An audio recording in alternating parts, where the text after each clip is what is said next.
সন্তান, যে বাপ নিজের সন্তানকে বলে আব্বার লাগে এক প্যাকেট বিড়ি লইয়াও, ওইটা বাপ বলেন?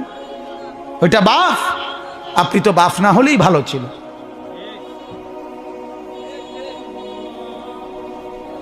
যেই বাবা তার সন্তানের সামনে কথা বলতেই গালি দেয়, গালি ছাড়া কথা বলে না, আপনি বাপ।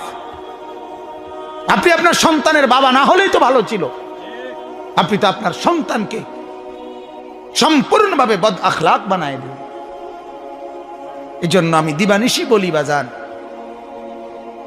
যে ঘরে ছেলে নামাজ পড়ে না, মেয়ে নামাজ পড়ে না, বিবি নামাজ পড়ে না, আহা আল্লাহর কসম উচিত ছিল ওই ঘরের বাপ মা শিক্ষেরা কান্দা,